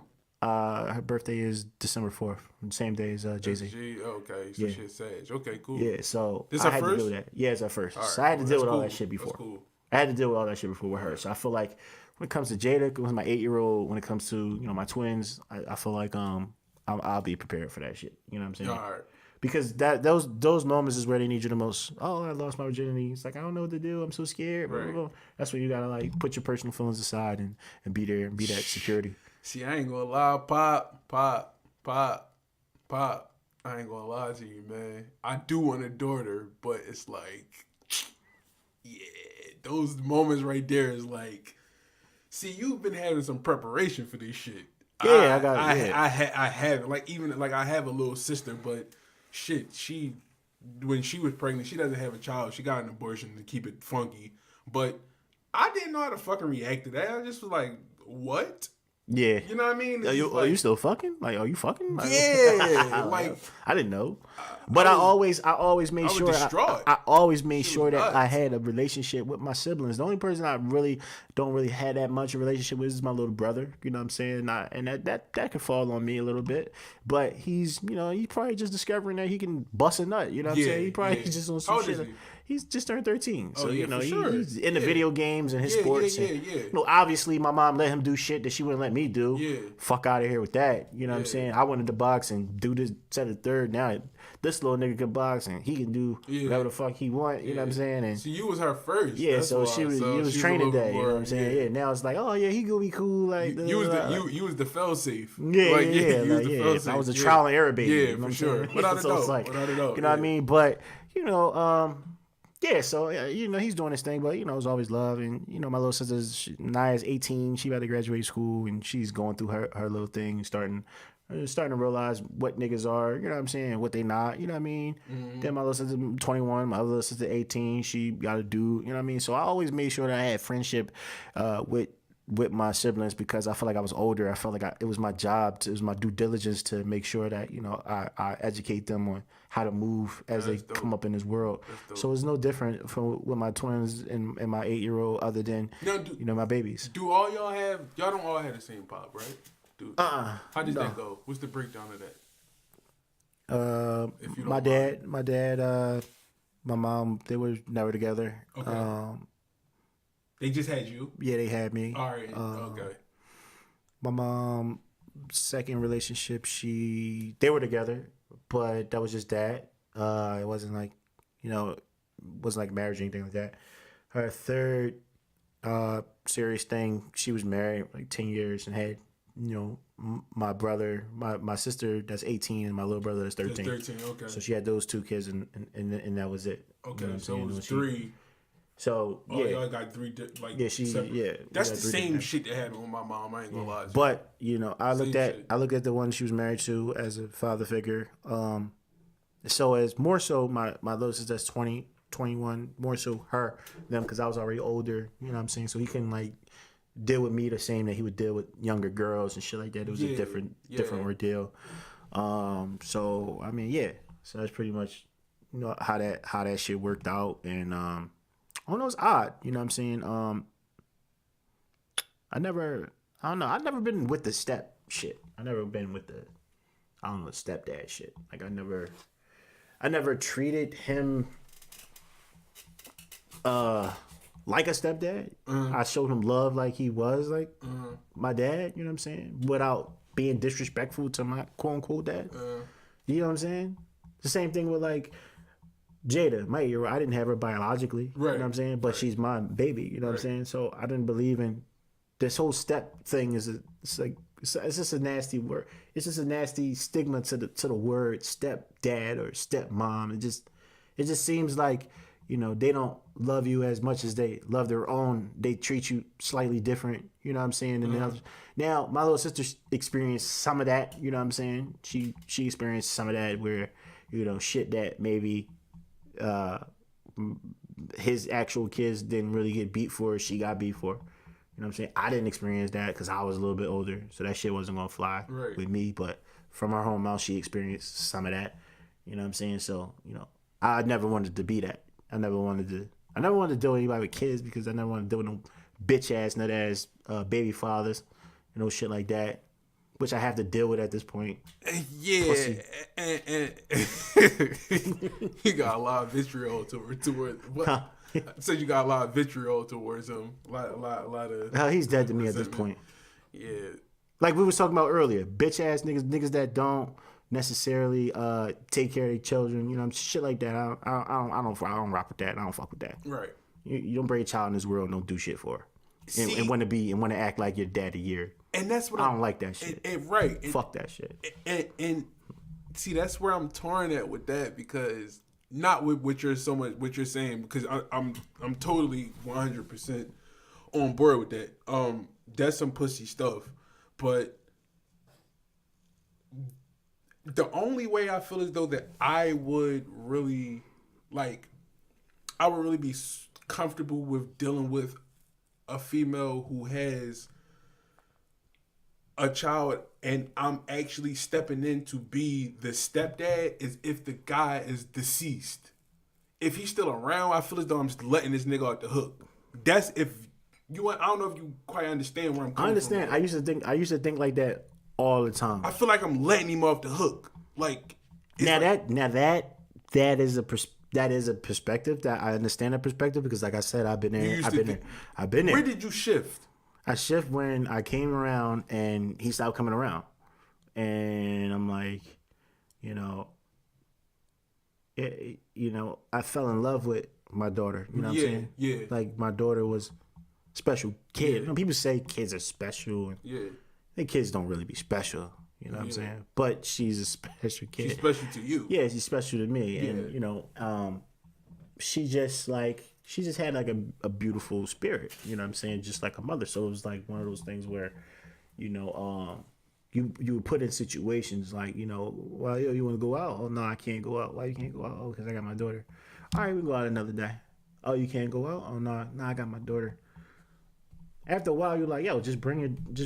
You know what I'm saying? I'm not going to get no timing with you if you don't bring your kid. If you don't bring the kid. And she's not a drawing kid. Like, she's not all over the place. Like, she's hold herself together. And she, like, moving around and doing shit. And,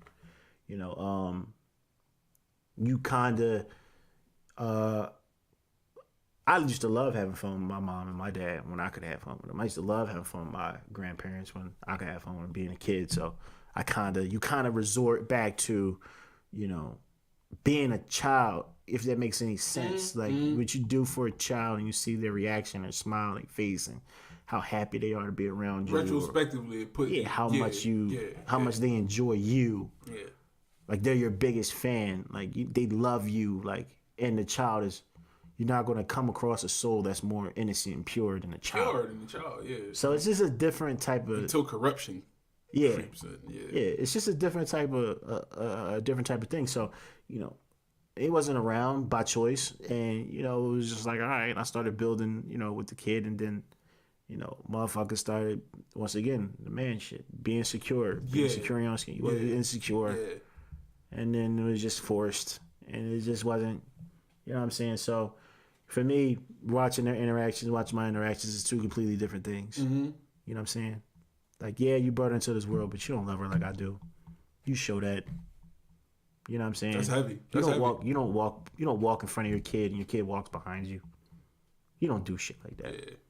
Something can happen to the kid behind you. That's weird as fuck. I mean, that's just like parenting 101. Like, what the fuck is you doing, bro? Yeah. You don't I could go all the way in on this fuck boy, but I'm not gonna do that. I'm just saying, like, it's just certain things. Like I said, I'm not gonna it's just certain shit I just wouldn't do. You know what I'm saying? It's just certain shit you shouldn't do when you have children. Yeah. You know what I'm saying? You subject yourself to the child. You open the child up to other people out there because you're absent. You know what I'm saying? Mm-hmm. So she's yearning for that love. Especially when she's around other kids, like her peers at school and shit. And she see her mom and dad maybe dropping the other kids off at school, shit like interacting and stuff. Yeah. So it's like she becomes susceptible to that. Yeah, like you said. Yeah, and then if I give her something that she never had, that real interaction, that real feeling, of course she's gonna go from calling me Ace to calling me Dad, self-consciously. Yeah, not forced. Yeah, that's how she feel. Never gonna stop my kids from feeling the way they feel. Period.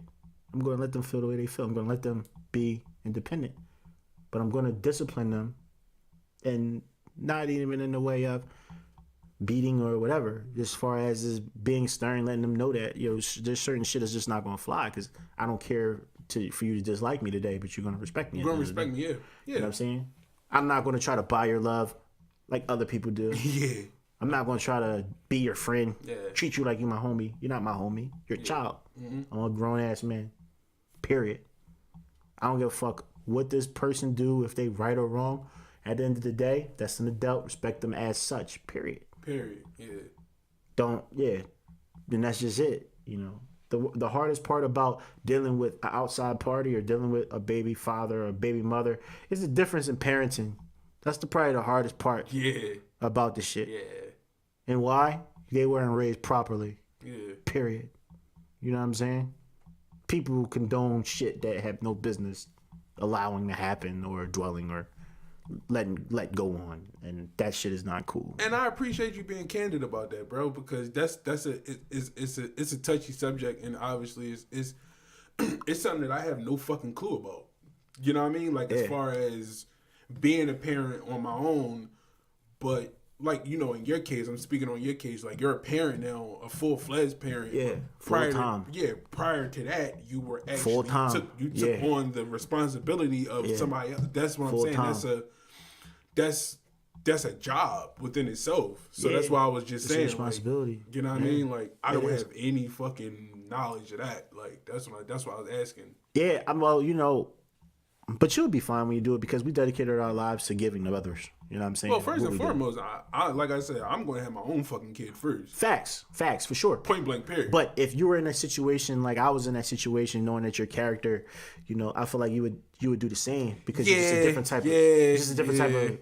Because for instance, your grandma raised you. It's not your grandma's responsibility to raise you. It's not, right? So off rip, you're capable of loving and treating like another like your own, like she birthed you, like you know what I'm saying? Yeah.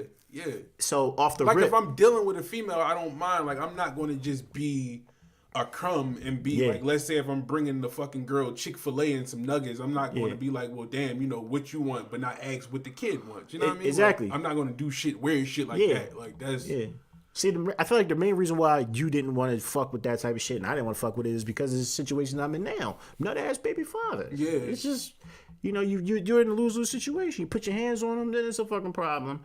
You know what I'm saying? The nigga got a pocket, then it could be a problem. It's just one of those particular things. You know what I'm saying? Especially if they pussy, you know what I'm saying? It could be a whole nother particular ordeal. And not only that, I also kind of like, I was also a little apprehensive because, you know me, I don't believe in forever. So when I say that, it's like if I'm dealing with a female and it's a short window or whatever like that, I feel as though that my efforts are now by the wayside.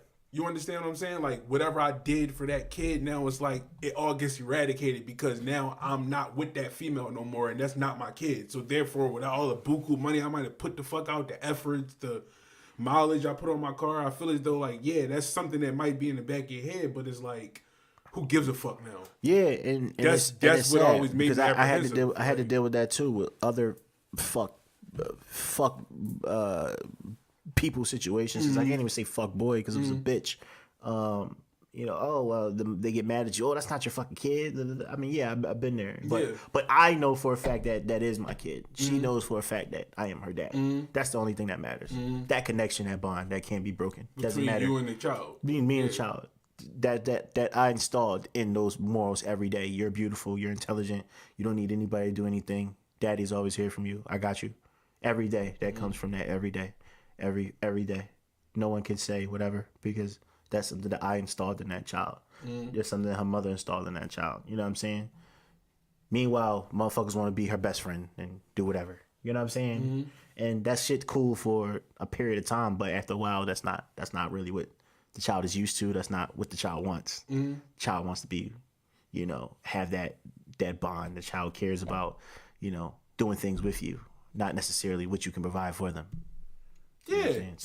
You know, so I understand. Like I said, I understand. That's crazy. Yeah, that's heavy. So I understand like where what you mean. And hey, my mom told me, yo, it's better. You know, it means more when you have your own. You know what I'm saying? Absolutely. And it does. Absolutely. But you know, it's not that. It's not if you like are how we are. It's not that far off. I see what you. Yeah, I see what you. Everybody say, oh, you tell there's a big difference. I worry just as much about my own biology as I worry about my 8-year-old. Yeah. It doesn't really, because of that bond being what it is.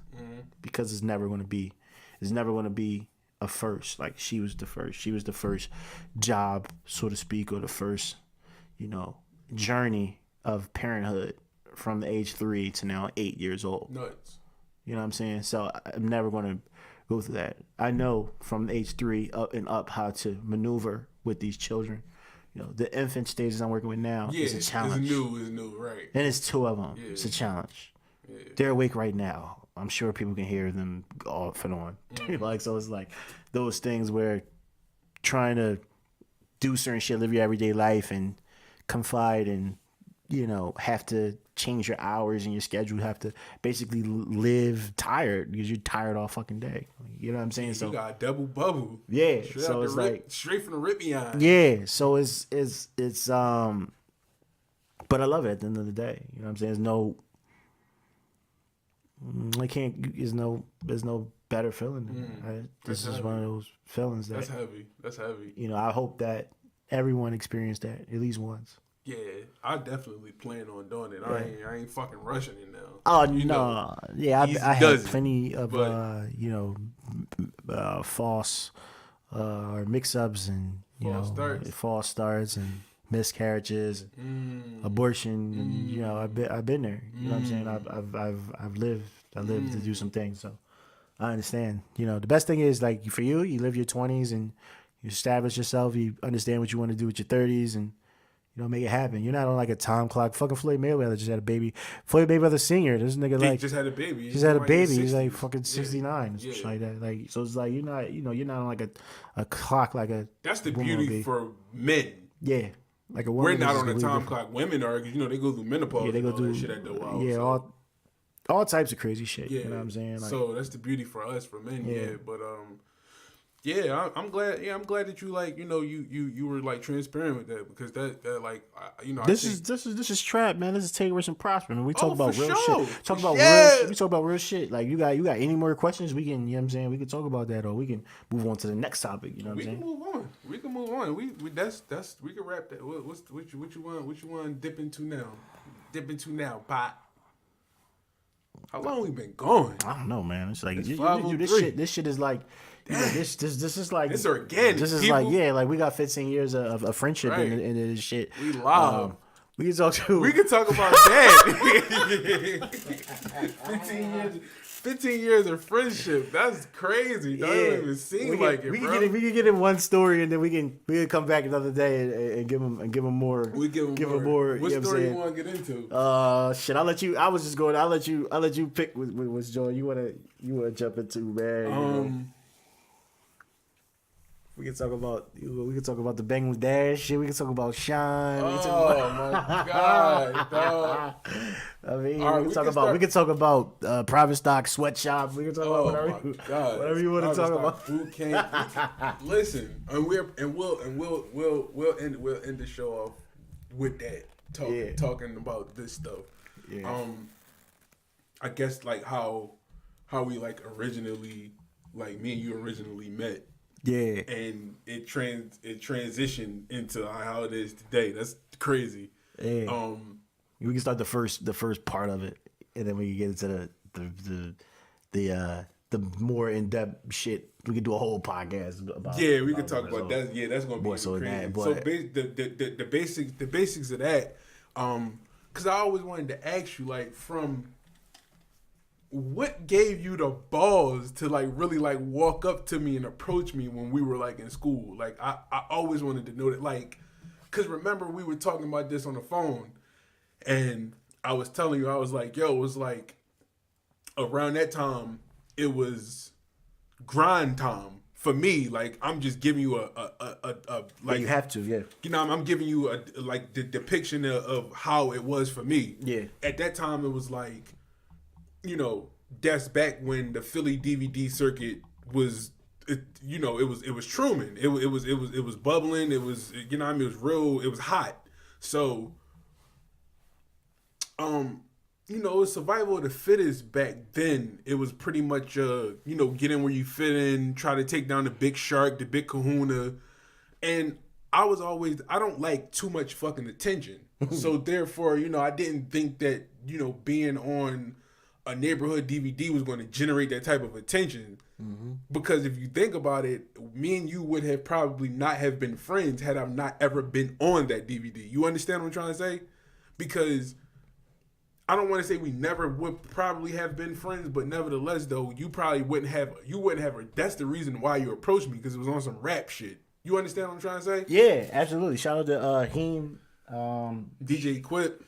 Yeah, shout out to DJ Quip. Shout out to Big Star, Too Raw for the Streets. I know for me, That was a hot time back then, though, man. That was a for me, I crazy just was a time. fan of like, I was just a fan of it, bro. It was like it was something different. It was something raw. It was something like hot. Like I was, I lived by Showing Mall. I was going to Showing Mall, copping DVDs off the stand, and I was just like, yo, man, like them niggas, they can rap, like you know what I mean. I was transitioning from the dancing shit, the wild days, and playing ball in grade school level, and I was just hanging around with like street niggas, like you know what I'm saying, and you know, like filling that void. Like I said, my pop, he was out doing him. He was a filmmaker, and he was grinding. He was doing him. My grandpa was working, you know what I'm saying? I didn't have that fatherly figure, so I turned to like my niggas. I turned to like streets, like you know what I'm saying, to get that. We all get that did. feeling. You know We what I'm all saying? did. You know what I mean? We all did. So, being as though as that, and I was running with, Mount Airy Bantams niggas and shit like that. I went to Bishop McDevitt, and I just wanted to be like accepted, you know what I'm saying? Mm-hmm. And I always had a problem with like just being upfront or being blunt with people, and people would take it as it was like ignorant or cocky or whatever, and that just to get me in like little shit. Very misunderstood, guy. Very, very I misunderstood. will say God. that. I will say that. Just really just didn't give a fuck, you know what I'm saying? But at that point, so I was rumbling, and I got kicked out there, and I don't know how I ended up, In Fells. no, I know how I ended up at Fells, but I don't know how I ended up at Wild that weekend. And I almost got into a rumble again, and niggas was trying to kill me. They was trying to get me to go to an alleyway, and rumble, but they wouldn't rumble me like in the parking lot in front of everybody else. And I called my niggas back, and they came back. We was chasing these niggas all the way up Tyson. You know what I'm saying? Tyson is all the way up there and shit, all the way up Copman and all this other extra shit. And my nigga Ryan was with me. Shout out to Ryan. And I started Fells because it was my mom's neighborhood school. So I had to go there because I couldn't go to King because King was the rival school of niggas that I was with. So it was just going to be even worse Too much for me. static. Too It much was going to be static. even worse Yeah, for me too much to go up static. there. So my grandma was like, nah, nigga, you going to Fells. So I was like, what the fuck is that? All right, whatever. Right. So now, mind you, Fells is like in that vicinity. You know what I'm saying? So when I was rumbling about the rumbling niggas, like I didn't know what type of time I was about to walk into on Monday. I just was rumbling niggas. Like my old school, I was real like, real nervous. Like just like I don't know what the fuck I'm walking into. I don't know nobody in this joint. You know what I'm saying? It's a big ass school. It's like. Shit like a prison. You can't go to the bathroom. They lock the doors and shit. Like niggas peeing in the hallway. Somebody pissing. You walk up the stairs. Motherfucker, I come from Catholic schools. I was at the Catholic school from 4th grade up till my 9th grade. So that's all I know. So just seeing niggas sleep in the class or doing whatever, fucking with the bitches in the back of the room, it was like a wild wild west in that bitch. And I'm like, damn, what we got a substitute teacher? They like, no, that's our real teacher. I'm like, are y'all doing all this shit for our teacher? What the fuck? It turned you out? A little bit, yeah. Yeah. Like, what the fuck? Because Pause. I just was pause. I just was ahead of the class. I was just my grades was already better than 90% of the niggas that was in there. You know what I'm saying? Because I just came from that. The only class I felt was religion, and they didn't have religion, so I was. Fuck no, we ain't had religion. Yeah, I was Fuck fucking. no. I was ahead of the curve, so it was easy for me to adapt as far as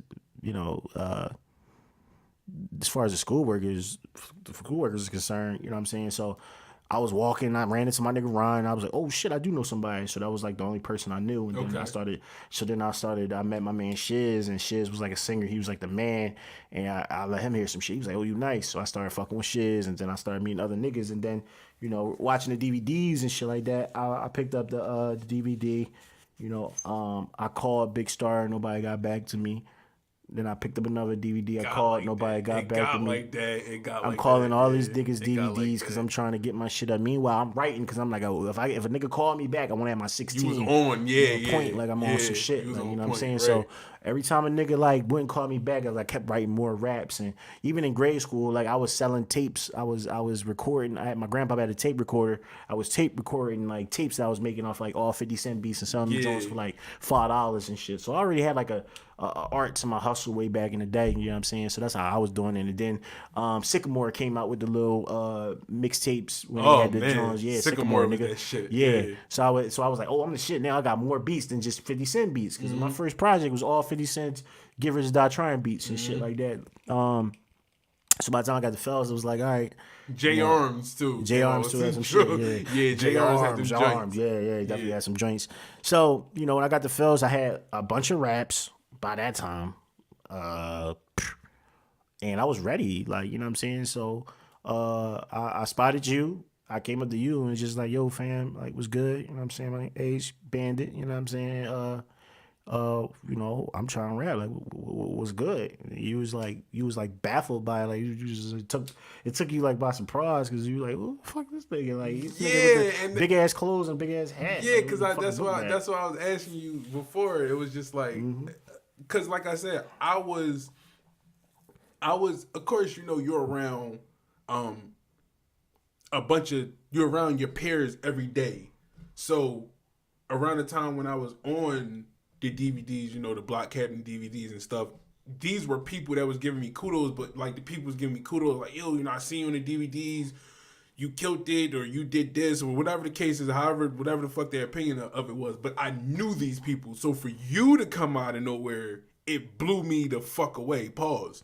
It was like, I tried to. You understand what I'm saying? It's like motherfuckers that I seen every day. It was different. It was like, damn, that's cool. But then when you came out of nowhere, and then you were like, when you in school, new faces. So you were like a brand new, fresh face, and I'm just like, I don't know who the fuck this kid is. I went to 10 different grade schools when I was coming up, from like middle class to hood, middle class suburbs, back down to middle class, back down to the hood. So I was always like moving around. I never had stability like that. You was a nomad. Yeah, so like for sure. I kind of was like a mute. I kind of like was reserved, quiet to myself. But I always wanted to be like the one. I wanted to have that attention because I felt like I never really had friends like that. So, when I felt like I was doing too much when I was in, well, not necessarily doing too much. I just felt as though I was hanging with people that they just didn't like me associating with. And as you know, I'm a loyal person. You know what I'm saying? So these are the niggas that I was loyal to. So I didn't give a fuck. I didn't give a fuck if I went to school with a bunch of niggas that were on the other side. You know what I'm saying? So it didn't really take much for niggas to dislike me. You know what I'm saying? So whatever. So I seen Shiz, and I seen that Shiz was the man. I kind of like wanted a piece of that, but I wanted to be the rapper. You know what I'm saying? So I felt like if I could compete. And then another thing is, if I could hear you spit and then I could spit, or if you fuck with my shit, then I'd be like, I know I belong on these DVDs. Because mind you, I wasn't on the DVDs. So you was trying to get there. I was trying to get there. So if you're on a DVD and I'm keeping up with you, you know what I'm saying, then they let me know that I really could do this shit. Yeah. You know what I'm saying? So, that was my whole ordeal. And, I remember you said you reached out to him about me, and them niggas just flagged me off or whatever. And then I reached out to him, and that's what was so fucking ironic, because I told you I reached out to him where I told him about your hunger, and I told you, I noticed that from day one. I just was like, I told you I was like dumbfounded. I was like befuddled. Like, I'm like, I don't know who the fuck this kid was, but this nigga had some balls. He walked straight up to me in the middle of the lunchroom where I wasn't God in school, but I was popular. People knew me. So it was just like, I'm like, yo, this nigga walked straight up to me and was like, listen, this is what it is. My name Ace Bandit. This, you know what I mean? This what it is. I'm trying to spit. How did you get where you at? And I'm just like, all right, well, look, I think I told you, like, right, you gave me your number. I know we exchanged numbers, but you gave me, you was like, look, this is my number. You wrote this shit down. And I'm like, all right, cool. And back then I had a box full of numbers with like all fucking females and shit like that. And I put your number in that box.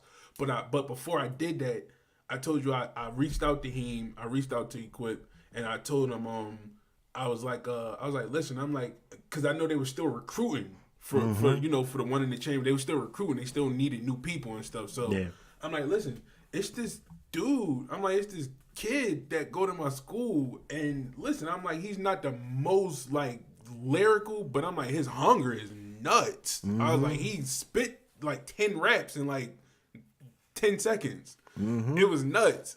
So, like I said, he blew it off. He pretty much, he had a lot on his plate because he was bouncing around. He was trying to recruit niggas. He was doing the most. He wanted to be a DJ. He wanted to be a basketball player. He wanted to fuck bitches. He wanted to be a porn star. He was doing the most back then. Yeah. So he was a father, I think, or something, or he was about to be something like that. But or he had a girl, whatever the case was. But nevertheless, though, he blew it off. Pause. And I backed off. That was when I was in OIC. I was in One in the Chamber. I backed off for a while. I got out of that situation and, wound up going with Back Block and turned around on the next block after DVD. You with him. You rapping. I'm like, wait, that's the young boy. I was like, yo, I'm like, that's the boy. Like, what the? Because me and you didn't have too many interactions in school. Like, we had interactions, but it was like, it was that interaction and it was real like minimal. Like from there, it was like you stuck with the niggas you stuck with. You was on your grind. I was on my grind, and that's what it was. But I'm like, yo, that's the young boy. Like I'm like, yo, he fucking made it on the joint. Like he made it on the DVD. And like back then they taped so many people. So for you to actually make the main, I think was you on the main cut or were you on bonus footage? I was on the main cut. You was on the main cut? Yeah, they had me playing in and we was in kicks. We was in kicks. Like, it was in kicks back then. Yeah, we had to play. They had to play in the kicks. So yeah. Oh yeah. So bro, got a lot of bitches because of that shit. Yeah, man. That's how that shit was. Yeah, like, back in the day. I would have people come across too and be like, "Yo, man, I seen you in kicks." I'm like, "Nigga, I don't even shop at kicks." No, you was on the big screen. like it'd be shit like that. Yeah. So yeah, it was crazy. I just never stopped. I kept calling motherfuckers, and I called him, and he was like, "Yo, what was your name?" I was like, "It's Ben." He was like, "All right, spit something." I started bombing for like 5 minutes straight. Like I started bombing everything I wrote. I was piecing together shit. And he was like, yo, Brown with me and shit just down third. He was like, yo, my brother, you about to spit for Brown. I spit for Brown. He's like, all right, come around the way. So I came around the way or whatever. I don't know how I got around there. I think I caught the bus and started walking. I don't know how the fuck I used to get around Buck's crib. I think I used to have the bus and just walk around there and shit like that. Just walking the block. Shout out to Bucks, my nigga. We get Bucks on the show soon. He best hype man ever in life. Curtis. We're going to get Curtis on the show. So I woke up and I think I wanted to battle Cicero. I thought I was ready to battle Cicero. Jesus Christ. Back then? Yeah, I wanted to battle Cicero. So Reek was like, Reek. No. So I wanted to battle Cicero. Cicero wasn't around. Niggas was talking about Bucks and battle rap, whatever. He's gonna be out trying to battle Bucks. But was like, hold up, man, I'm gonna make a Reek over here. Like what? I said, I put Reek on the phone. Reek was on the phone. He was like, who's trying to battle? I said, yo, this Ace Bandit. He was like, yo, I'm whatever. Like, what's up? He was like, yo, you ain't little nigga. Like, what you talking about? Reek used to talk heavy. Talking about, like, you know what I'm saying? Like, nigga, I'm talking about rapping. Nigga was good. So, me and Reek started going at it. I felt like I got at him. Niggas was saying that he got me out of here or whatever. You battle Reek? Yeah. On the phone or in person? In person? I never knew that. I never knew that. I never knew that. Yeah. That's new. Like, that's breaking news to me right now. Yeah. Bucks and them niggas was loving it. Like, they was cracking the fuck up. They was hyping. They was hyping the fuck up. Like, all right, this little nigga got hard. You know what I'm saying? Rick was little as shit. You know what was I'm saying? that like your proven session at that point? I think I was already in the mix because I rapped for him and what his fucking name is? Sean Brown. Yeah. And I think I was already in, but I still was hungry. Like, you know what I'm saying? I still was on some shit like, I wanted to, prove myself type shit. And, this was battling. This is what it was really what I was hungry. I'm still hungry to this day. I was hungry. So them niggas used to sick me on like niggas and you used to go to Logan, used to go all over the place. And I used to battle niggas all over the place and get niggas the fuck out of here because I just had more raps than everybody. And, I just believe I believe what I was saying so much that it just got over. You know what I'm saying? Yeah. So, and having Bucks pipe me up too, he can make anything sound. Yeah. You know what I'm saying? Dope. So, You know what I mean? It was just one of those things. So, you know, I ended up on a DVD and that was that. Next thing you know, I didn't know shit was gonna be on and kicks and none of that type of shit. Next thing you know, like, I went from nobody knowing me to, you know, everybody knowing me and everybody coming up to school to battle me and I loved the fucking attention. I loved it. Loved it. I fucking thrived off of that shit. Cause nobody was fucking with me 2 months ago. Right. I couldn't even get on the DVD. Right. So imagine a little nigga, different schools, no friends, trying to figure shit out, rumbling niggas over dumb shit that really don't have nothing to do with me. I'm just riding for my niggas and shit like that. And to go from not having to do nothing, like niggas, everybody not want to rumble me no more because I'm on a DVD. Yeah. Bitches that I couldn't talk to, they now want to fuck with me. Ain't all that the crazy time. how the tables You know what I'm saying? bro? So I'm like, nigga. So I'm taking all this shit in. You know what I'm saying? Fuck it. You know what I'm saying? Whatever. Drink it in, man. Take it in, man. You know what I'm saying? So you know, any nigga that feel otherwise, fuck them. That's the type of time I was on. You know what I mean? Yeah. No. Go ahead. No, keep it rolling. Keep it rolling. I had a phone call, folks, but it's all good. No, you straight. But yeah, yeah. So I know I wasn't there for a lot of that shit. Mm-hmm. So, but it's just crazy how the stars align and we just wind up. You know what I mean? We wind up crossing paths. It's crazy. Like I said, we was in the same school, but we didn't really have too many interactions outside of like the few interactions we had at first. And then you wind up, like I said, you wind up catching fire, and you wind up, you know, like linking with OIC, and I thought that was like ironic as fuck because, like I said, it was super ironic. So yeah, and I know we wind up. I'm trying to think how we even wind up jumping back on track. As far as like linking back up, well, I mean, it was just really through the music circuit. Really, it was just I remember battling. I remember battling.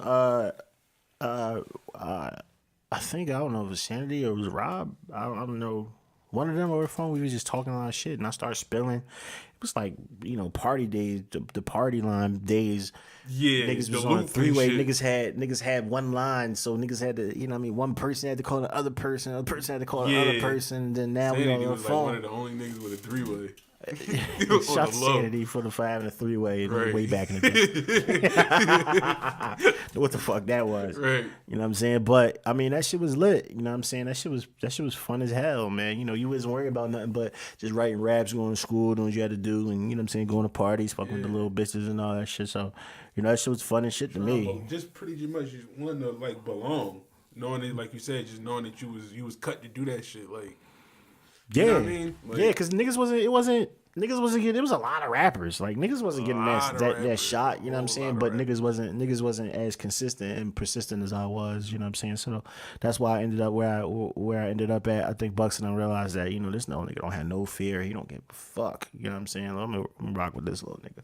You know what I mean? I didn't understand like the art of songwriting until like we started fucking with like pop now. How did you transition from being in a group to being solo, like when you were with OIC? What how did that happen?